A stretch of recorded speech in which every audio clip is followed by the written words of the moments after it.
வணக்கம் பாரி. வணக்கம். Crypto currency என்றால் என்ன? அதை பற்றி சற்று விளக்கம் கூற முடியுமா? முதல்ல நம்ம கிரிப்டோ கரன்சி என்பதை தெரிந்து கொள்வதற்கு முன்பாக மக்களுக்கு அடிப்படையாக நாணயவியல் இல்லை அந்த பணம் பரிமாற்றம் என்னால் என்ன அப்படிங்கிறது ஒரு அடிப்படை புரிதல் இருக்கணும். ஏன்னா அந்த பொருளாதார புரிதல் அடிப்படையாக இல்லாததுனால தான் இந்த கிரிப்டோ கரன்சிங்கிறத அவங்க புரிந்து கொள்வதில் ஒரு பிழை ஏற்படுகிறது.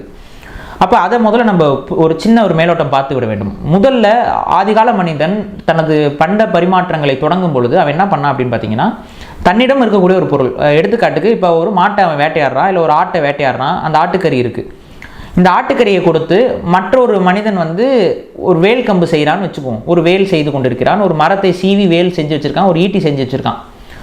அப்போ அந்த ஈட்டி அவனுக்கு வேணும். உடனே அவன் என்ன பண்ணுறான், தான் வைத்திருக்கக்கூடிய இந்த மாமிசத்தை கொஞ்சம் கொடுத்து அவனிடம் கொடுத்து விட்டு அந்த ஈட்டியை அவன் எடுத்துக்கொள்கிறான், வாங்கிக்கிறான். இது ஒரு மியூச்சுவல் அண்டர்ஸ்டாண்டிங் மூலமாக ஆதிகால மனிதன் பண்ட பரிமாற்றம்ங்கிறதுல கொண்டு வரான்.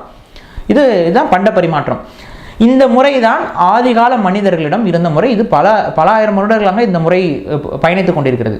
ஆனால் இந்த முறையில் மனிதர்களுக்கு ஒரு சிக்கல் ஏற்படுகிறது. என்ன சிக்கல் ஏற்படுகிறதுனா, ஒரு சில நேரங்களில் இந்த பரிமாற்றம் என்பது ஏற்படாது. காரணம் என்னென்னா, எனக்கு தேவையான பொருள் அவரிடம் இல்லை என்றால், இப்போ என்கிட்டே கறி இருக்குது, அப்போ நீங்கள் ஒரு கறியை கொண்டு வந்து கொடுத்து இதை வச்சுக்கோங்க அப்படின்னு சொன்னால் நான் ஏன் அதை வாங்கிக்க போகிறேன்? என்கிட்ட ஆல்ரெடி கறி இருக்குது பண்ணுருவேன்.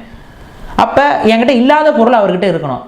அப்போ என்கிட்ட இல்லாத பொருள், அது மட்டும் இல்லாமல் எனக்கு தேவைப்படக்கூடிய பொருள் அவரிடம் இருந்தால்தான் நான் என்னோடய பொருள் ஒன்று கொடுத்துட்டு அவர்கிட்ட வாங்குவேன். இப்போ இதில் பெரிய சிக்கல் வருகிறது. அது மட்டும் இல்லாமல் இந்த ஒவ்வொரு பொருளுக்கும் தரம் இருக்கிறது. இந்த தரத்துக்கு தகுந்த மாதிரியான விஷயங்கள் எல்லாம் ஒரு குழப்பத்துக்குள்ளே போகுது. அப்போ இந்த குழப்பம் இருக்கும் பொழுது மனிதர்கள் என்ன பண்ணுறாங்கன்னா, இந்த முறையில் நமக்கு நிச்சயம் வாய்ப்பு இல்லை, அப்போ இதுக்கு பதிலாக வேறு ஏதாவது ஒரு முறை வேணும் அப்படின்னு சொல்லி கொண்டு வராங்க. அப்படி கொண்டு வர ஒரு முறை தான் என்னன்னு பார்த்தீங்கன்னா, நாணயங்கள். இந்த ரெண்டு பொருளுக்கும் மையமாக ஒரு பொருளை நாம் பயன்படுத்திக் கொள்ளலாம். அப்போ அதை எதை பயன்படுத்தலாம்னா, அந்த காலகட்டத்தில் தங்கம் அதற்கு சரியாக இருக்கிறது. ஏன் தங்கம் அதற்கு சரியாக இருந்தது என்றால், மனிதன் முதலில் கண்டறிந்த ஒரு உலோகம் என்பது தங்கம் தான். ஏன் அதை முதல்ல அவன் கண்டுபிடிக்கிறான் அப்படின்னு பார்த்தீங்கன்னா, அந்த பொன் என்பது தான் முதல்ல அவன் கண்டுபிடிக்கிறான். காரணம் என்னென்னா, தங்கம் தான் அதோடைய நேச்சுரல், அதாவது ஒரு தங்கம் இயற்கையாக எப்படி கிடைக்குதோ அது அந்த இயற்கை வடிவத்திலேயே அப்படியே இருக்கும். நீங்கள் அதை அப்படியே உருக்கி அப்படியே பயன்படுத்தலாம். இப்போ இரும்பு, காப்பர் இதெல்லாம் வெவ்வேறு ஓர்களாக இருக்கும். அதை எடுத்து ஒரு ப்ராசஸ் பண்ணி தான் அதை நீங்கள் மாற்றி கொண்டு வரணும். ஒவ்வொரு இதுக்கும் ப்ராசஸ் மாறும். ஆனால் இந்த தங்கம் என்பது இயற்கையில் அப்படியே கிடைக்கும். தங்கமாக தான் கிடைக்கும். அப்போ முதல் அதை எடுத்து சூடு பண்ணி உருக்குனாவே தங்கம் வந்துடும். அப்போ இந்த தங்கத்தை அவர்கள் முதல் உலோகம் என்பதால் தங்கம் மதிப்பாக அவர்கள் கருதப்பட்டது. இந்த தங்கத்திற்கு ஒரு மதிப்பு வைக்கிறார்கள். மதிப்பு வச்சுக்கிட்டு என்னோட பொருளுக்கு பதிலாக நான் தங்கத்தை கொடுக்குறேன். இந்த தங்கத்தை வச்சுக்கிட்டு, தங்கம் உனக்கு வேல்யூ தானே, தங்கத்தை வச்சுக்கிட்டு நீ அவங்ககிட்ட இருக்க பொருளை கொடுன்னு சொல்லி இந்த தங்க பரிமாற்றம், இந்த தங்க காசுகளை பயன்படுத்திய ஒரு வணிகம் என்பது உருவாகுகிறது. இதில் ரொம்ப வருஷத்துக்கு பிரச்சனை இல்லாமல் போயிட்டு இருக்குது. நம்ம மன்னர்கள் காலம் வரை இந்த முறையில் எந்தவித சிக்கலும் இல்லை. இதில் ஏற்பட்ட ஒரே சிக்கல் என்ன அப்படின்னா, இந்த தங்க நாணயங்களை வெவ்வேறு இடங்களுக்கு கொண்டு போகும் பொழுது இந்த பைரேட்ஸ்னு சொல்கிறாங்களா, திருடர்கள், இது அதிகரிக்குது. காரணம் என்னன்னா, தங்கத்தை யார் வேணாலும் எடுத்துகிட்டு போகலாம், யார் வேணாலும் பிடுங்கிட்டு போயிடலாம்.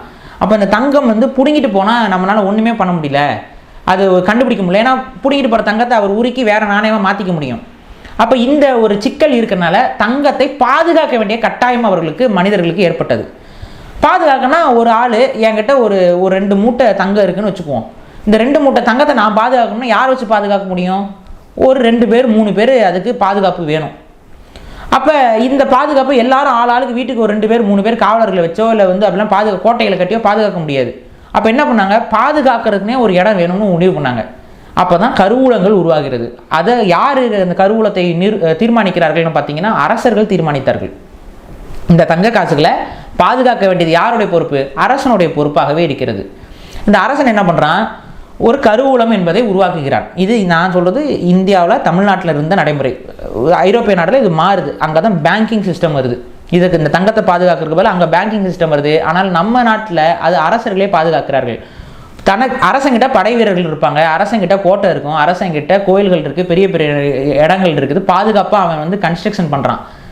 அப்போ கோட்டை கொத்தளங்கள்லாம் இருக்கவனால தான் ஈஸியாக தங்கத்தை பாதுகாக்க முடியும். அரசாங்கத்திடம் இந்த வியாபாரிகள் போய் தங்கத்தை ஒப்படைச்சிடுவாங்க. அரசாங்கமும் அந்த தங்கத்தை கொஞ்சம் பயன்படுத்திக்கும், அதுலேருந்து ஒரு கமிஷன் வாங்கிக்கும், வரி வாங்கிக்கும். அந்த தங்கம் பாதுகாக்கப்பட்டு கொண்டு இருந்தது. அரசர்கள் பாதுகாப்பாங்க. இந்த வியாபாரிகள் கையில் இருக்கக்கூடிய தங்கங்களை அரசர்கிட்ட கொடுத்துருப்பாங்க. வணிகம் செய்யறதுக்கு போகும்போது வாங்கிக்குவாங்க, கொண்டுக்குவாங்க. இந்த ஒரு நடைமுறை இருந்தது. இதில் தான் இதில் கருவூலங்களாக நம்ம தமிழ்நாட்டில் இருக்கக்கூடிய கோயில்கள்லாம் செயல்பட்டது. ஏன்னா கோயிலில் அந்த நகையை பாதுகாத்து வைப்பதும் தங்கத்தை பாதுகாத்து வைப்பதும் ஒரு நடைமுறையாக இருந்தது. அதனால தான் கோயிலில் கணக்கு பிள்ளைங்கிறவர் ஒருத்தர் அந்த காலத்திலிருந்தே தொடர்ச்சியாக நியமிக்கப்பட்டு இருந்தார். ஏன்னா வணிகர்கள் போய் அந்த தங்கத்தை கொடுப்பாங்க, அதை பாதுகாத்து வைப்பாங்க. இதெல்லாம் இடைப்பட்ட காலம் வரைக்கும் இருந்தது. அப்படியே ஐரோப்பா நாடுல இதுக்கு பதிலாக பேங்கிங் சிஸ்டம் இருந்தது. பேங்கிங்னா ஒரு சில குடும்பங்கள் இது போல் நாங்கள் பாதுகாத்துக்கிறோம், எங்ககிட்ட ஒப்படைச்சிருங்க, அந்த ஒப்படைச்சதுக்கு பதிலாக நாங்கள் உங்களுக்கு ஒரு ரசீது தருவோம், இந்த ரசீதை நீங்கள் எடுத்துகிட்டு போயிட்டு நீங்கள் வெவ்வேறு இடங்களில் கொடுத்து மாற்றிக்கலாம், எங்ககிட்ட தங்கம் இருக்கும், நாங்கள் உங்களுக்கு ரசீது தருவோம், இந்த ரசீதை எடுத்துகிட்டு போயிட்டு கொடுத்தீங்கன்னா, இந்த ரசீது முறை தான் இன்றைக்கி இருக்கக்கூடிய பேப்பர் கரன்சியோட முதல் தொடக்கம். இந்த பேப்பர் கரன்சி எங்கே முதல்ல தொடங்குதுன்னு பார்த்தீங்கன்னா மங்கோலியாவில் தான் தொடங்குது. அது வந்து குப்லிகான்கிற அரசன் தான் முதல்ல தங்க நாணயத்தையே ஃபுல்லாக விட்டு, இந்த பேப்பர் கரன்சி கூட பேப்பர் கரன்சிக்கு பின்னாடி தங்கம் இருந்தது. குப்லிகானோட இதில் தங்கமே கிடையாது, வெறும் காகிதம் தான், காகிதமே பணம்ங்கிறத கொண்டு வந்தான். நான் கையெழுத்து போட்ட என்னோட முத்திரை பதித்த பேப்பர் தான் கரன்சி அப்படின்னு சொல்லி கொண்டு வரான்.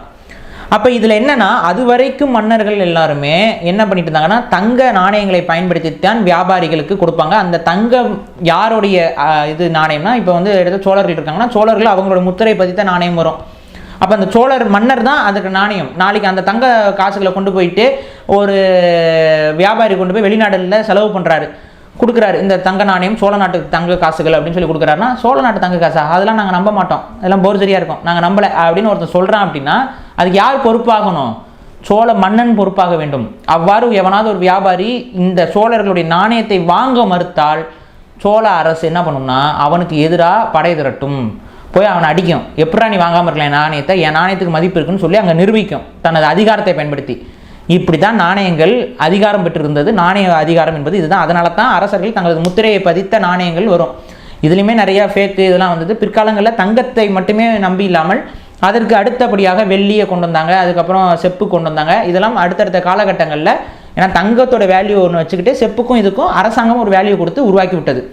இப்படி தான் வந்து நாணயங்கள் வேலை செய்தது. இந்த நாணயத்துக்கு மாற்றாக எந்த ஒரு நாணயமும் இல்லாமல் காகிதமே போதும், காகிதம் என்னோட பேப்பரை வாங்காமல் எவனாவது மறுத்து வியாபாரம் பண்ண மறுத்தா நான் வந்து அடிப்பேன்னு குப்லிகான் வந்து அறிக்கை விட்டு பேப்பர் கொடுக்க ஆரம்பிக்கிறாரு. அப்போ பேப்பரை வேறு வழி இல்லாமல் வணிகர்கள் என்னடா பேப்பர் கொடுக்குறாங்கன்னு சொல்லிட்டு வேறு வழி இல்லாமல், ஆனால் அவருடைய நாட்டுக்குள்ளே அது செஞ்சிஸ்கானுடைய வாரிசு அவங்களோட நாட்டுக்குள்ளே வியாபாரத்துக்கு அந்த பேப்பர் தான். அப்போ அந்த பேப்பரை வச்சு தான் வியாபாரம். நீங்கள் நம்பணும் அந்த பேப்பர் வேல்யூ, நீங்கள் நம்பினா தான் சோறு அப்படின்னு குப்லிகான் சொல்லுவார். இப்போ குப்லிகான் மீது இருக்கக்கூடிய பயத்தின் காரணமாக, அந்த அரசன் மீது இருக்கக்கூடிய பயத்தின் காரணமாக அதை ஒரு மதிப்பு என்று, ஒரு காகிதத்தை மதிப்பு என்று கருதி எடுத்து வியாபாரம் செய்து கொண்டிருந்தார்கள். இப்படித்தான் காகிதத்திற்கு மதிப்பு ஏற்பட்டது. இன்னைக்கு இருக்கக்கூடிய நடைமுறை, உலக நாடுகளுடைய நடைமுறை என்னன்னு பார்த்தீங்கன்னா, எல்லா நாடுகளுக்கும் தங்க இருப்புன்னு ஒன்று இருக்கும். அரசாங்கத்தோட அரசு வங்கிகளில், இந்த ரிசர்வ் வங்கிகளில் தங்க இருப்புன்னு ஒன்று இருக்கும். இந்த தங்க இருப்பை வைத்துக்கொண்டு எவ்வளோ தங்க இருப்பு இருக்குதோ அதற்கு தகுந்தாற் போல் தான் பணம் அடிக்கணும். அவங்க பணத்தை அச்சிட்டு கொடுப்பாங்க. எவ்வளோ தங்க மதிப்பு இருக்கோ அந்த தங்க மதிப்புக்கு தகுந்தாற் போல் பணத்தை அவர்கள் அச்சிட்டு கொடுப்பார்கள். அதுக்கு பொருள் என்ன அப்படின்னா, இந்த தங்கத்திற்கான ஒரு ரசீது மாதிரி தான் இந்த பணம். இந்த பணத்தை எல்லாரும் ஒரு நாள் போய் கொடுத்து அரசாங்கம் அந்த வங்கிகிட்ட கொடுத்து இதுக்கு பதிலாக எனக்கு தங்கம் கொடு அப்படின்னா கொடுக்க மாட்டாங்க. பட் கொடுனா கொடுக்கணும். இதுதான் அந்த முறை. அதுதான் வந்து நான் உங்களுக்கு இவ்வளோ பே பண்ணுறேன், சம் ஆஃப் இவ்வளோ தான் பே பண்ணுறேன்னு சொல்லி தான் அதில் எழுதியிருக்கும். அந்த பணத்தில் கீழே பார்த்தீங்கன்னா எழுதியிருக்கும். இதுதான் பணத்துடைய முறை. அப்போ நம்ம வச்சிருக்கக்கூடிய இன்றைக்கி ஒரு 1000 நோட்டோ 2000 நோட்டோ நம்ம என்ன நம்புகிறோம் அப்படின்னா, அரசாங்கத்திடம் இந்த 2000 ரூபா நோட்டுக்கு மதிப்பான தங்கம் இருக்கிறது என்று. இந்த நம்பிக்கையின் அடிப்படையில் தான் இந்திய பணத்திற்கு ஒரு மதிப்பு, அப்படியே ஒரு டாலருக்கு இதுக்கெல்லாம் மதிப்பு இருக்கிறது. இங்கே ஒரு சில அரசாங்கங்கள் பொய்யாக பணத்தை அச்சிடுகிறார்கள். இது நம்ம பார்த்துருப்போம். சில நாடுகள்லாம் திவாலாயிருக்கு. இந்த மாதிரி என்னென்னா, தங்க இருப்பு இல்லாமலே பொய்யாக இந்த சம்பளம் கொடுக்குறது போகிறது இதுக்கெல்லாம் என்ன பண்ணுறதுன்னா அச்சடிக்கிறது. இந்த மாதிரி அச்சடித்தா என்ன ஆகும்னு பார்த்தீங்கன்னா, எல்லாருக்கிட்டையும் காசு வர ஆரம்பிச்சிடும். எல்லாருக்கிட்டையும் காசு வர என்ன ஆகும்னா, அவங்களுடைய பணத்துடைய மதிப்பு குறைய ஆரம்பிச்சிட்டே இருக்கும். காரணம் என்னென்னா, இன்றைக்கி ஒரு பன்னு, ஒரு பர்கர் வாங்குகிறோம். இந்த பர்கருடைய விலை 10 ரூபான்னு வச்சுக்குவோம். இப்போ அரசாங்கம் என்ன பண்ணுது, எல்லாருக்கும் காசு சும்மாவே அடிச்சு விட்டுட்டு இருக்குது. சரி ஓகே பரவாயில்லன்ட்டு கொஞ்சம் நாளைக்கு அது 10 ரூபாயா இருக்கும். ஆனால் எல்லார்ட்டையும் காசு வருது, ஆனால் நம்ம மட்டும் 10 ரூபாய்க்கு வியாபாரம் பண்ணிட்டு இருக்கோமே, அந்த வியாபாரி யோசிக்க ஆரம்பிப்பார். அப்போ என்ன பண்ணுவார், பர்கரோட விலையை 20 ரூபான்னு ஏற்றுவார். அப்போ இங்கேருந்து வர காசு 20 ரூபா அங்கே போகும். எல்லார்ட்டையும் அங்கேயும் அப்பயும் காசு அதிகமாக இருக்கு, ஆனால் இவர்கிட்ட காசு கம்மியாக இருக்கும்போது பர்கரோட விலை ஏற்றிக்கிட்டே போவார். இப்போ இந்த பர்கரோட விலை எவ்வளோ ஏறும்னா ஏறிக்கிட்டே போயிடும். கடைசியில் இந்த பணத்துக்கு மதிப்பு குறைஞ்சி போயிடும். இது எப்படி குறையும்னா சிம்பிள். நீங்கள் இப்போ இந்தோனேஷியாலாம் போனீங்கன்னா ஒரு பர்கர் ரேட் எவ்வளோன்னு கேட்டிங்கன்னா 1500 ரூபாம்பாங்க. ஆனால் அந்த 1500 ரூபா நம்ம காசுக்கு பார்த்தீங்கன்னா அது 50 ரூபா 60 ரூபாயாக தான் இருக்கும். அப்போ 1500 ரூபாய்க்கு என்னடா ஏன்டா 1500 ரூபான்னு வச்சுருக்கீங்க பணத்தை அப்படின்னு நமக்கு ஒரு சந்தேகம் வரும். காரணம்னா இந்த மாதிரி இருக்கிற தங்கத்து இருப்பு இல்லாமையே காசு அடித்து 1000 கணக்கு 2000 கணக்குன்னு சொல்லி பர்கரும் போண்டாவும் விற்றுக்கிட்டு இருப்பாங்க. அப்படி தான் இருக்கும். நீங்கள் இந்தோனேஷியா பக்கம்லாம் போய் இந்தோனேஷியாலாம் போய் மணி எக்ஸ்சேஞ்ச் பண்ணிங்கன்னா அப்படி தான். நம்ம காசை கொடுத்தா அவன் என்னமோ லட்சக்கணக்கில் கொடுப்பாங்க. இன்னும் நம்ம தான் 1000 ரூபாயில் தான் கொடுத்தோம், என்ன லட்சம் கோடி கணக்கில் கொடுத்துட்டு இருக்காங்க காசுன்னு நமக்கு தோணும். ஏன்னா அந்த அளவுக்கு அவருடைய பணம் என்பது மதிப்பிழந்து விட்டது. இதுதான் பணம் எப்படி மதிப்பிழக்கிறதுன்ட்டு. இப்போ நம்மளுடைய நாட்டு இது எல்லாத்தையுமே நீங்கள் கம்பேர் பண்ணி பார்த்தீங்கன்னா உங்களுக்கு இது புரிந்து கொள்ளும். ஒரு பணம் என்பது அந்த நாட்டுடைய தங்க இருப்புக்கு ஏற்ப பணத்துக்கு மதிப்பு இருக்கும். இதுதான் வந்து ஒரு இயல்பு. இதில் டாலர்லாம் கூட கொஞ்சம் ஏமாற்று வேலை நடக்கிறது. அதை வந்து அது வேறு ஒரு இதில் நம்ம பார்ப்போம் எப்படி அதில் ஏமாத்துறாங்க, டாலர்லாம் எப்படி ஏமாற்றப்படுகிறது. அமெரிக்க அரசாங்கம் எப்படி குப்ளிகான் அந்த காலத்தில் இதாண்டா காசு, இதுக்கு இவ்வளோ தாண்டா மதிப்பு அப்படின்னு ஒரு அராஜகத்தின் பேரில் ஒரு விஷயத்தை கொண்டு வந்தானோ அதே மாதிரி இன்றைக்கி அமெரிக்கா பண்ணுது. எப்படி பண்ணுதுன்னா வட்டியின் மூலமாகவே கடன் மூலமாகவே பணத்தை தீர்மானிப்பது. அப்போ கடன் கொடுப்பது போல் ஒரு பொய்யாக இல்லாத பணத்தை உருவாக்கி கடன் கொடுப்பதாக சொல்லி ஒரு சிஸ்டத்தை அவங்க கொண்டு வந்திருக்காங்க. அது ஒரு ஏமாற்றுக்கிற சிஸ்டம். அதை பற்றி முன்னாடி நம்ம பேசியிருக்கோம், பிற்காலங்களில் பேசுவோம். அப்போ இப்படி தான் இந்த பொருளாதாரம் என்பது கட்டமைக்கப்பட்டு இருக்கிறது. இன்றைக்கி நம்ம ஓரளவுக்கு பேசிக்காக புரிஞ்சுக்கிறோம். இப்போ இது எல்லாத்திற்கு பின்னாடியும் ஒரு நிறுவனம் என்பது இருப்பதை நீங்கள் உணரலாம். அரசர் காலத்து நாணயமாக இருக்கட்டும், குப்ளிகான் காலத்து பேப்பர் கரன்சியாக இருக்கட்டும், இல்லை இன்றைக்கி இந்திய அரசுடைய இதாக இருக்கட்டும், ரிசர்வ் பேங்க், இந்த மாதிரி எல்லாத்துக்கு பின்னாடியும் ஒரு நிறுவனம் இது தான். இந்த நிறுவனத்தை தான் சென்ட்ரலைஸ்டு மணி சர்க்குலேஷன் சொல்லுவாங்க, இல்லை சென்ட்ரலைஸ்டு சிஸ்டம்னு சொல்லுவாங்க. யாரோ ஒருத்தர் பொறுப்புக்கு ஒருத்தர் இருக்காருப்பா. யாருப்பா பொறுப்பு இந்த பணத்துக்கு அப்படின்னா ஒருத்தரை நீங்கள் கை காமிக்கலாம், ஒரு ஆர்கனைசேஷன் கை காமிக்கலாம், இல்லை ஒரு நாட்டுடைய சட்டத்தை கை காமிக்கலாம். இதுதான் இந்த பொறுப்பு பெற்ற இந்த சென்ட்ரலைஸ்டு சிஸ்டம். இந்த சென்ட்ரலைஸ்டு சிஸ்டத்துக்கு எதெல்லாம் இதுவரை எதிராக இருந்ததோ அவை எல்லாத்தையும் இவர்கள் தடை செய்து வைத்திருக்கிறார்கள். எடுத்துக்காட்டுக்கு நம்ம ஹவாலா முறைகளை சொல்லலாம். இப்போ இஸ்லாமியர்களில் ஒரு சில பேர் ஹவாலா முறையை கொண்டு வந்தாங்க. இந்த ஹவாலா முறை எப்படி தான் என்னென்னா வேறு ஒன்றும் கிடையாது. பேங்க் மூலிமா நீங்கள் பணத்தை பரிவர்த்தனை செய்கிறதுக்கு பதிலாக இங்கே இருக்க ஒரு யாரோடையோ பணத்தை கொடுப்பீங்க, அவர் அங்கே இருக்க இன்னொருத்தருக்கு பணத்தை கொடுத்துட்டேன்னு தகவல் அனுப்புவார், அவர் அங்கே பணத்தை கொடுப்பார். இவ்வளோதான் விஷயம். சிம்பிளாக என்னென்னா, இப்போ நான் இந்தியாவில் இருக்கேன், இந்தியாவில் ஒருத்தர்கிட்ட போய் நான் இந்தியாவில் இருக்க இந்த 10 லட்சத்தை நான் அமெரிக்காவுக்கு அனுப்பணும். அமெரிக்காவுக்கு இந்த 10 லட்சத்தை கன்வர்ஷன் போட்டு அங்கே போகணும். எத்தனை டாலரோ அத்தனை டாலர் கன்வெர்ட் பண்ணி போகணும். இப்போ இதை வந்து நான் வங்கி முறையில் கொண்டு போய் நான் கொடுக்குறேன் அப்படின்னா இது வந்து சப்போஸ் பிளாக் மணியாக இருக்கும், இல்லை இந்த காசு வந்து கணக்கில் காட்டப்படாத காசாக இருக்கட்டும், இல்லை வந்து இந்த பணத்துக்கு நான் வரி கட்டாமல் அனுப்பணும்னு நினைக்கிறேன், செலவு இல்லாமல் அனுப்பணும்னு நினைக்கிறேன். இப்போ வங்கி மூலமாக போனால் அவங்களுக்கு என்ன பண்ணுவாங்கன்னா அந்த டிரான்சாக்ஷன் காஸ்ட்டு, வங்கியோடைய தொகை இதெல்லாம் கொஞ்சம் அதிகமாக இருக்கும். அப்போ அவங்க என்ன பண்ணுறாங்க, இதெல்லாம் கொஞ்சம் கஷ்டமாக இருக்குது. ரெண்டாவது அது பிளாக் மணிங்கும்போது கணக்கு காட்டணும், எது இவ்வளோ காசு இங்கே எதுக்கு அனுப்புகிற என்ன கணக்கு அப்படின்னு காட்டணும். அப்போ இந்த கணக்கு காட்டாமல் அந்த பணம் அங்கே போகணும் அப்படின்னா இந்த ஹவாலா முறை. இந்த ஹவாலா முறையில் என்ன, இங்கே ஒருத்தர் இருப்பார், அங்கே ஒருத்தர் இருப்பார். இங்கே ஒருத்தர் எவ்வளோ காசுன்னு சொல்லி வாங்கிக்குவார், அதுக்கு ஒரு கமிஷன் எடுத்துக்குவார். அங்கே தகவல் சொல்லிடுவார், 10 லட்ச ரூபா நமக்கு கொடுத்துட்டாங்க பார்ட்டி, அங்கே அவருக்கு 10 லட்சத்துக்கு நிகரான காசு நம்ம கமிஷன் போக எவ்வளவோ அதை கொடுத்துருங்கன்னு சொல்லி இவர் இங்கேருந்து அனௌன்ஸ் பண்ணிடுவார். இதை அவர் காசை கொடுத்துருவார், இவர் இங்கே காசு வாங்கிக்குவார். அவருக்கு சார்பாக இவர் இங்கே ஏதாவது ஒரு இன்வெஸ்ட்மெண்ட் பண்ணிடுவார், இன்வெஸ்ட்மெண்ட்டோ ஏதோ ஒன்று பண்ணிக்குவார், வேறு ஒரு லிங்கில் அது போயிடும். இதுதான் இந்த ஹவாலா முறை. இந்த ஹவாலா முறையை பேங்க் எல்லாம் எதிர்ப்பாங்க. காரணம் என்ன அப்படின்னா இது சென்ட்ரலைஸ்டு கிடையாது, யாருடைய நிர்வாகத்துக்குள்ளேயும் வரல, ஏதோ 2 தனி மனிதர்கள், யாருமே இதுக்கு உத்தரவாதம் கிடையாது.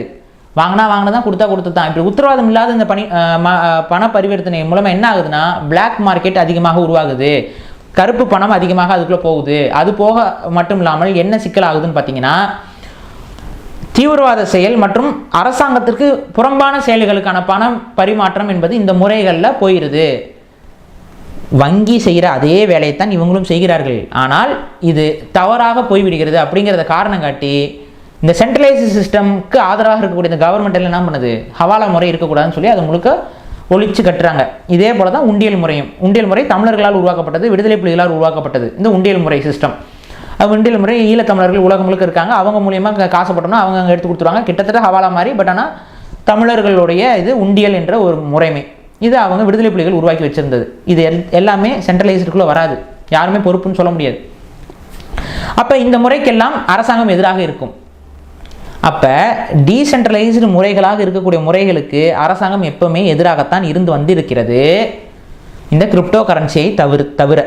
அப்போ இந்த கிரிப்டோ கரன்சி என்ன ஏதுன்னு நம்ம முதல்ல ஆய்வு பண்ணணும். கிரிப்டோ கரன்சினா என்ன விளக்கம் அப்படின்னா, இணையதளத்தில் இருக்கக்கூடிய ஒரு பணம் என்று வைத்துக்கொள்ளுங்கள், இணையதளத்தில் இருக்கக்கூடிய நாணயம் என்று வைத்துக்கொள்ளுங்கள். இவ்வளோதான் விஷயம். ஒரு இணையதளத்தில் பிளாக் செயின் என்று சொல்லக்கூடிய ஒரு தொழில்நுட்பத்தை ஒருத்தர் உருவாக்குகிறார். இந்த பிட்காயின் என்ற இந்த தொழில்நுட்பத்தை, இந்த பிளாக் செயின் என்ற தொழில்நுட்பத்தை யார் உருவாக்குறாங்கன்னு பார்த்தீங்கன்னா, ஜப்பானியர் ஒருத்தர் உருவாக்குறதாக சொல்லப்படுகிறது. அவர் யாருன்னு பார்த்தீங்கன்னா சத்தோஷி நகமோட்டோ அப்படின்னு சொல்கிற ஒருத்தரை சொல்கிறாங்க. இந்த சத்தோஷி நகமோட்டோ யாருன்னு ஆய்வு பண்ணி பார்த்தீங்கன்னா யாருக்குமே தெரியாது. நல்லா கவனிங்க, சத்தோஷி நகமோட்டோங்கிற ஒருவர் இதை கண்டுபிடிச்சாராம். இதை யார் அவங்களுக்கு சொன்னால் அப்படின்னு சொல்கிறாங்க. யார் சொன்னால் அதுவும் தெரியல நமக்கு. அந்த சத்தோஷி நகமோட்டோ யாரான்னு கேட்டால் அதுவும் யாருக்கும் தெரியாது. ஏன்னா அவர் யாருக்கும் தெரியாமல் இதை உருவாக்கி விட்டு போயிட்டார். இதில் இந்த விஷயத்தை கேட்கும் பொழுதே உங்களுக்கு ஒரு விஷயம் புரிந்திருக்க வேண்டும், இதில் இருக்கக்கூடிய சிக்கல் என்னன்னு. புரியல அப்படின்னா நான் சொல்கிறேன், அதை புரிந்து கொள்ளுங்கள். யார் இதை உருவாக்குனான்னு தெரியாது, ஆனால் இது இருக்கிறது, செயல்பாட்டில் இருக்கிறது. யார் இதற்கு பொறுப்பேற்பார் அப்படின்னா அதுவும் இங்கே யாரும் கை காமிக்கல. எந்த ஒரு நிறுவனமோ எந்த ஒரு இயக்கமோ எந்த ஒரு செயல்பாட்டாளர்களோ இதற்கு பொறுப்பு அப்படின்னு கிடையாது, உருவாக்கணும்னு பொறுப்பு கிடையாது. அப்போ இது முழுக்க முழுக்க டீசென்ட்ரலைஸ்டுனா யாருமே இதுக்கு பொறுப்பு கிடையாது. அப்போ இது எப்படி ஒரு மதிப்பு இதுக்கு எப்படி ஏற்படுகிறது அப்படின்னா, அங்கத்தான் நம்பிக்கை. எப்படி குப்ளிகான் சொன்னா பார்த்தீங்களா, நம்பே நான் தான் சொல்கிறேன்ல அப்படின்னு சொல்கிறேன் பாருங்க. ஆனால் இங்கே குப்ளிகானே கிடையாது, உங்களோட நம்பிக்கை மட்டும் இருக்குது. அந்த நம்பிக்கை எப்படி உருவாகுது? இணையதளத்தின் மூலமா உருவாகுது. அந்த இணையதளத்தில் எப்படி நம்பிக்கை உருவாகுது? பிட்காயின் என்ற இந்த காயினுக்கு மதிப்பு இருக்குன்னு ஒருத்தன் சொல்கிறான். யார் சொல்கிறா? யாரோ சொல்கிறா. அவர் யாருன்னு தெரியாது உங்களுக்கு. யாரோ சொல்கிறாரு பிட்காயினுக்கு மதிப்பு இருக்குது அப்படின்னு. நீங்கள் அதை நம்பி வாங்குறீங்க. பிட்காயினுக்கு மதிப்பு இருக்கா? நீங்கள் நம்புங்க, இருக்குது. நீங்கள் நம்பலைன்னா பிட்காயின் அதர பாதாளத்துக்கு போயிடும். நீங்கள் நம்புகிற வரைக்கும் பிட்காயினுக்கு மதிப்பு இருக்கும். ஏன்னா இது நம்பிக்கையால் இயங்கப்படக்கூடிய ஒரு சங்கிலி, டீசென்ட்ரலைஸ். இதுக்கு பொறுப்பும் யாரும் கிடையாது, இதற்கு ஒரு நெறிமுறைப்படுத்துவதற்கும் யாரும் கிடையாது. இது அடுத்து என்னென்னா, இந்த பிளாக் செயின் சிஸ்டம்ங்கிறது அது கொஞ்சம் டெக்னாலஜிக்கலாக பேசணும். அது நம்ம பேசினாலும் பல பேருக்கு புரியாது. என்னென்னா, ஒரு குறிப்பிட்ட தொகை பிட்காயின் இது வரைக்கும் இருக்குன்னு அவங்க சொல்லுவாங்க. உலகத்தில் இவ்வளோ பிட்காயின் தான் இருக்குது அப்படிம்பாங்க. அதே போல் ஒரு நாளைக்கு இவ்வளோ பிட்காயின் தான் உற்பத்தி ஆகும், உருவாக்கப்படும்னு சொல்லுவாங்க. அது அந்த சாஃப்ட்வேரே உருவாக்கும், அந்த பிளாக் செயின்கிற அந்த சாஃப்ட்வேரே உருவாக்கும். ஒரு பிட்காயின் உருவாக்க வேண்டும் என்றால் அதற்கு பிளாக் என்று ஒன்று சொல்லுவார்கள். ஒரு டப்பான்னு வச்சுக்கோங்களேன். அந்த பிளாக் செயின் சொல்கிறது அந்த பிளாக்கு. இந்த பிளாக் எப்படி இணையதளத்தில் உருவாகும் அப்படின்னா, நம்மள மாதிரி இருக்க ஒரு சில பேர் என்ன பண்ணுவாங்கன்னா, கிராஃபிக் கார்ட்ஸ்லாம் வாங்கி நம்ம சாஃப்ட்வேர் வாங்கி அப்டேட் பண்ணி அதன் மூலிமா அந்த பிட்காயின் சாஃப்ட்வேரை போட்டு பிளாக் செயின்ஸை உருவாக்குறதுக்கு தொடர்ச்சியாக எந்திரங்களை வேலை செய்ய வைக்கணும். இவங்க எந்திரங்கள் வேலை செய்யும். எந்திரங்கள் வேலை செய்ய ஒரு பிளாக் உருவாகும் அப்படிங்கிறது ஒரு இது. அது இதில் இன்னும் டீட்டெயிலாக பேசணும்னா அது புரியாது நமக்கே. பிளாக் உருவாக்கணும். இந்த பிளாக் உருவாக்குறதுக்கு ஒரு கமிஷன் இவர்களுக்கு போகுது. இத்தனை பிட்காயின் 12 பிட்காயினே நம்ம கமிஷன் கொடுத்துட்றாங்க ஒரு பிளாக் உருவாக்குறதுக்கு. இப்போ இந்த பிளாக்கை அவங்க உருவாக்கிட்டே இருப்பாங்க. இந்த பிட்காயின் எங்கே இருக்குன்னு பார்த்தீங்கன்னா இணையம் முழுக்க பரவி இருக்கும். இந்த பிளாக் செயின் அப்படிங்கிறது என்னென்னா ஒரு லெட்ஜர் என்ன வேறு ஒன்றும் கிடையாது, ஒரு பத்திரப்பதிவு மாதிரி. எத்தனை பிட்காயின் இருக்குது, அது யார்கிட்ட இருக்குங்கிற லெட்ஜர் பத்திரப்பதிவு எல்லாருக்கிட்டையும் இருக்கும். இப்போ ஒரு பத்திரப்பதிவுனா என்ன, உங்களோட சொத்து உங்ககிட்ட இருக்குது பத்திரப்பதிவில். ஆனால் உங்களோட சொத்து உங்ககிட்ட இருக்குங்கிற இந்த தகவல் உலகம் முழுக்க இருக்க எல்லாருடைய பத்திரத்துலையும் இருக்கும். அப்போ இதுதான் பிளாக் செயின். அப்போ உங்களுடைய சொத்து உங்ககிட்ட இருக்குங்கிறது ஊரில் இருக்க எல்லாருக்கும் தெரியும். இந்த மாதிரியான ஒரு பிளாக் செயினில் இவ்வளோ குறிப்பிட்ட பிட்காயின் உருவாக்கிட்டு இருக்கும். ஒரு நாளைக்கு இவ்வளோ தான் உருவாக்க முடியும், அவ்வளோதான் நம்ம வாங்க முடியும். அதற்குள்ள ஒரு பயன்பாடு. அதை உருவாக்குபவர்களுக்கு ஒரு கமிஷன் போய்கிட்டே இருக்குது. இப்போ நீங்கள் ஒரு காசை கொடுத்து இந்த பிட்காயினை வாங்குறீங்க. இந்த காசை கொடுத்து யாருக்கிட்ட கொடுக்குறீங்க, அந்த காசு எங்கே போகுது? இதுதான் கேள்வியே. யாரும் இதுக்கு பொறுப்பு இல்லை.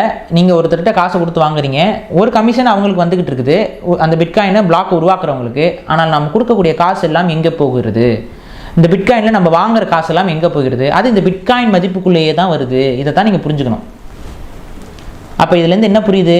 நீங்கள் போடுற காசு தான் அங்கே மதிப்பு. உங்கள் நம்பிக்கையும் உங்கள் காசும் தான் அதுக்கு மதிப்பு. அது வெறும் டிஜிட் தான், அது வெறும் நம்புறது தான். நீங்கள் வெளியில் இருக்க காசை கொண்டு என்ன பண்ணுறீங்க?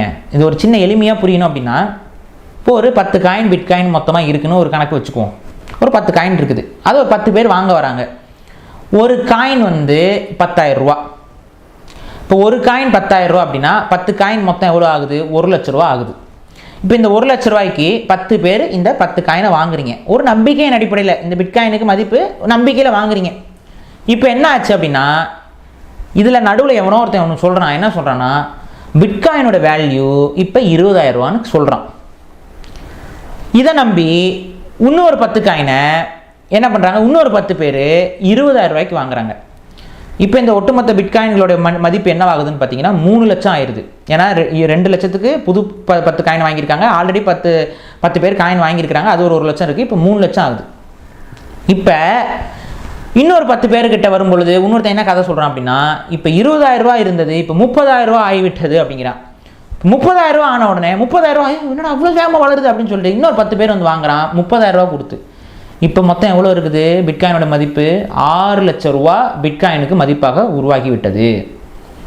இப்போ இந்த மொதல் 10 பேர் வாங்கினான்ல, அதில் ஒருத்தன் என்ன பண்ணுறான், சரி 30,000 ரூபா வேல்யூ இருக்குது, 10,000 ரூபா போட்டு வாங்கணும், 30,000 ரூபா வேல்யூ இருக்குது, இப்போவே நம்ம எடுத்துடுறோம் அப்படின்னு சொல்லிட்டு இந்த காயினை நான் வித்துடுறேன் அப்படின்னு சொல்லி இதை 30,000 ரூபாய்க்கு இன்னொருத்தருக்கு அவங்க வித்துடுறாரு. விற்று இவர் காசை வாங்கிட்டாருன்னா இவருக்கு லாபம். ஏன்னா 10,000 ரூபா இன்வெஸ்ட்மெண்ட் பண்ணார், 30,000 ரூபா கைக்கு வந்துருச்சு, லாபம். ஆனால் இப்போ நாங்கள் எல்லாருமே பிட்காயினை விற்கிறோம்ப்பா அப்படின்னு சொல்ல ஆரம்பித்தா என்ன ஆகும்னா, இப்போ இந்த 30,000 40,000 பிட்டு ஏற்றி வச்சாங்கல்ல, காசு கொடுக்க முடியாதுல்ல, அப்படியே பிட்காயின் வேல்யூ கொட இறங்கிடும். எந்த அளவுக்கு இறங்கும் அப்படின்னா எந்த அளவுக்கும் இறங்கலாம். ஏன்னா இது முழுக்க முழுக்க மக்களுடைய நம்பிக்கையை சார்ந்தது. நம்பிக்கையின் அடிப்படையில் வேல்யூன்னு சொல்லி உங்களை நம்ப வைக்கிறாங்க. நீங்கள் நம்புறீங்க, காசு கொடுத்து வாங்குறீங்க. நீங்கள் நம்பலைன்னா அதுக்கு வேல்யூ தானாக போயிடும். இதுதான் இந்த பிட்காயின் பின்னாடி இருக்கிற சதி. இப்போ ஒரு விஷயத்தை ஒருத்தர் உருவாக்குறாரு. அவர் உருவாக்குறாரு, நமக்கு தெரியுது, அவர் அதுக்கு பொறுப்பாக இருக்கிறார் அப்படின்னா அது இயற்கை, அது சரி. ஒரு விஷயத்தை ஒருத்தங்க உருவாக்குறாங்க, அது செயல்பாட்டில் இருக்குது, நடைமுறையில் இருக்குது, ஆனால் அதுக்கு யாரும் பொறுப்பு இல்லை, அதை உருவாக்குனவரே யாரும் உங்களுக்கு தெரியல அப்படின்னா, உருவாக்குனவன் தெரியாமல் கிடையாது, உருவாக்குனவன் தன்னை மறைச்சு வச்சிருக்கான்னு அர்த்தம். யார் இதை உருவாக்கி இருக்கிறோங்கிறது தெரியாமல் அவன் மறைஞ்சிருக்கான்னு அர்த்தம். இதை தான் நீங்கள் முதல்ல புரிஞ்சுக்கணும். ஒரு பொய்யான ஒரு பேர், அது அந்த பேர் உண்மையான ஆளா நபரா என்னன்னு கூட தெரியாது, வதந்தி போல் வந்த ஒரு பேர், அதை எல்லாரும் நம்புகிறாங்க, அவ்வளோதான். அதுவும் நம்பிக்கை தான். இப்படி ஒருத்தர் உருவாக்கியிருக்கார் போல அப்படின்னு சொல்லி நம்பிக்கை. இந்த நம்பிக்கையை வச்சு மட்டுமே தான் இந்த கிரிப்டோ கரன்சி பிட்காயின்கள் வேலை செய்கிறது. என்றைக்கு மக்களிடம் இதற்கு நம்பிக்கை உடையுதோ அன்றைக்கி வேல்யூ டப்பட்டம் இறங்கிரும். அதில் ஒரு எடுத்துக்காட்டு தான் சமீபத்தில் இந்த அரசாங்கத்துடைய ஒரு அறிக்கையில் இப்போ பிட்காயின் 50 லட்சம் 60 லட்சம் சொல்லிட்டு இருந்தாங்க. இப்போ டபக்குன்னு இறங்கி 30 லட்சம் வந்து நின்றுச்சு. இன்னும் இறங்கும். ஏன்னா மக்கள் நம்பிக்கை உடைய பிட்காயினுடைய வேல்யூ சலன்னு இறங்கும். ஏன்னா மக்கள் நம்பிக்கை உடையும் போது என்ன ஆகும், வித்துறதுக்கு அதிகமாக இறங்குவாங்க. ஐயோ நஷ்டமாயிரும் போலையே அப்படின்னு சொல்லிட்டு விற்கிறக்கு இறங்குவாங்க. விற்கிறக்கு இறங்கும்போது அது அதிக வேல்யூக்கு போகாது. ஏன்னா யாருக்கு நம்பிக்கை இல்லை, அப்போ விலை கம்மியாக போகும். சரி வந்த வரைக்கும் லாபம் விற்க இறங்க ஆரம்பிச்சிரும். இதுதான் பிட்காயின். இது முழுக்க நம்பிக்கையின் பார்ப்பட்டது. இதற்கு யாரும் பொறுப்பு இல்லை அப்படிங்கிறதை பொறுத்தே இது சிம்பிளாக சொல்லணும்னா இது டெக்னாலஜி சம்மந்தப்பட்டது. இந்த டெக்னாலஜியை உங்ககிட்ட விலைக்கு ஒருத்தன் சொல்கிறான் அப்படின்னா அவன் அதில் ஒரு நாள் லாபம் பெறக்கூடியவனாக இருப்பான், இல்லைன்னா உங்களை மாதிரியே அவன் ஏமாற போகக்கூடியவனாக இருப்பான். இப்போ இதை நம்ம சொன்ன உடனே இந்த பிட்காயினில் இன்வெஸ்ட்மெண்ட் பண்ணியிருக்க ஒரு குரூப் வந்து என்ன சொல்லணும்னா, பிட்காயினை பற்றி உங்களுக்கு தெரியல, பிட்காயினை பற்றி நீங்கள் பேசுகிறது வந்து முட்டும் தவறு, நாங்கள் அதுக்கு எவ்வளோ விளக்கம் கொடுக்குறோம், எவ்வளோ விளக்கமும் நீ சொன்னாலும் அங்கே ஒரு ஓட்டம் இருக்கும். என்ன ஓட்டைனா யாரா இதுக்கு பொறுப்புன்னு கேட்டால் அவன் யாருமே பொறுப்பு இல்லைன்னு தான் வந்து நிற்கும். பொறுப்பே இல்லாத இடத்துல போய் இன்வெஸ்ட்மெண்ட் பண்ணுறவன் முட்டாளே இல்லையா நீங்களே வச்சுக்கோங்க. ஒருத்தர்கிட்ட காசு நீங்கள் கொடுங்க, நான் சொல்கிறேன், யார் அந்த ஒருவரும் நான் சொல்லலை அப்படின்னா நான் உங்களை ஏமாத்துறேன்னு அர்த்தம். இது கூட உங்களுக்கு புரியல. அவர்கிட்ட காசு கொடுங்கப்பா, காசு டபுளாக தருவாருப்பா அப்படின்னு நான் சொல்கிறேன். யார்கிட்டங்க காசு கொடுக்கணும்னு நீங்கள் கேட்குறீங்க. நான் யார் பேரையும் சொல்லலைன்னா நான் ஏமாத்துக்காரங்கிறது உங்களுக்கு புரியணும். அது புரியாமல் நீங்கள்லாம் இப்போ இன்வெஸ்ட்மெண்ட் பண்ணிட்டு இருக்கீங்கன்னா நீங்கள் என்றைக்கு இருந்தாலும் ஏறு நாள் ஏமாற தான் போகிறீங்க. அன்றைக்கி போயிட்டு ஐயோ ஏமாந்துட்டேன்னு அழுது புலம்பி அப்புறம் அரசாங்கம் நஷ்டஈடு கொடுக்க வேண்டும்னு வந்து நிற்பீங்க. அதனால தான் அரசாங்கம் இப்போயே சொல்லிடுது, பிட்காயினுக்கு எங்களுக்கு சம்மந்தம் இல்லைப்பா, இதில் போய்ட்டு நீங்கள் வாட்டி இஷ்டத்துக்கு இன்வெஸ்ட்மெண்ட் பண்ணிட்டு இருக்கீங்க அப்படின்னு சொல்லி அவங்க பேக் எடுக்கிறாங்க. அதுதான் இப்போ ஒரு சமீபத்தில் ஒரு சட்டம். கிரிப்டோ கரன்சியில் பலரும் முதலீடு செய்திருக்கிறார்கள். இந்த நிலையில் கிரிப்டோ கரன்சிக்கு இந்திய அரசு தடை விதித்திருப்பதாக கூறப்படுகிறது. இல்லை, தடை விதிக்கல, தடை விதிப்பதாக ஒரு கலந்து ஆலோசிக்கப்பட்டு கொண்டு இருக்கிறது. நிச்சயம் அது பிரச்சனைக்கு உள்ளாக்கப்படும். கிரிப்டோ கரன்சி என்பது பிரச்சனைக்கு உள்ளாக்கப்படும். ஏன்னா அது ஒரு டீசென்ட்ரலைஸ்டு மணி என்பதை நீங்கள் ஒரு விதம் புரிந்து கொள்ளணும். சில பேர் என்ன சொல்கிறாங்கன்னா, இந்த வங்கிகளுக்கு எதிராக, அதாவது இந்த வங்கிகளை எல்லாம் நிர்வகிக்கிறது யாருன்னு நம்ம முன்னாடியே பேசியிருக்கோம். வங்கி நிர்வாகம் யாருக்கு கட்டுப்பாட்டில் இருக்குது? அது ஒரு குறிப்பிட்ட சமூகம், ஒரு குறிப்பிட்ட இனம் அந்த வங்கிகளுடைய நிர்வாகத்தை எல்லாம் வைத்துக்கொண்டு உலக பொருளாதாரத்தை கட்டுப்படுத்துறது நம்ம பேசிக்கிட்டு இருந்திருக்கோம். அந்த விஷயத்துலேருந்து நம்ம எந்த விதத்தில் மாறலை. அவர்களுடைய கட்டுப்பாட்டில் தான் ஒட்டுமொத்த உலக பொருளாதாரமும் முடங்கி கிடக்கிறதுங்கிறதையும் நம்ம சொல்லிகிட்டே தான் இருக்கோம். இப்போ இதுக்கு எதிராகத்தான் இந்த கிரிப்டோ கரன்சி வந்திருக்குன்னு ஒரு பொய் பரப்பப்பட்டு கொண்டிருக்கிறது பலரால். அப்போ அந்த வங்கி நிறுவனங்களுடைய கட்டுப்பாட்டில் இருந்தெல்லாம் இந்த பணம் நம்ம கைக்கு வந்துடும், அந்த நிறுவனத்துடைய பணத்திலிருந்து நம்ம வெளியில் வந்துடுவோம்னு. அது முற்றிலும் தவறான ஒரு கருத்து. காரணம் என்னென்னா, இந்த கிரிப்டோ கரன்சியோட டெக்னாலஜியை பொறுத்தவரை இது டீசென்ட்ரலைஸ்டாக இயங்க முடியாது. வேணா ஒரு நிறுவனம் பொறுப்பேற்பதாக இல்லாமல் இங்கே சொல்லப்படலாம், ஆனால் இதற்கு பின்னால் ஒரு நிறுவனம் தான் இயங்கிக் கொண்டு இருக்கிறது. அது உங்களுக்கு புரிய மாட்டேங்குது. அந்த நிறுவனம் தன்னை மறைத்து கொண்டிருக்கிறது. அந்த நிறுவனம் தான் பிட்காயின் அதிகமாக விலை ஏறிடுச்சுன்னு பல நிறுவனங்கள் மூலியமாக கதை சொல்லப்பட்டு கொண்டிருக்கிறது. அது ஒரு முழுக்க ஒரு கதையினால், ஒரு நம்பிக்கையால் கட்டமைக்கப்படக்கூடிய ஒரு வலைப்பின்னல்.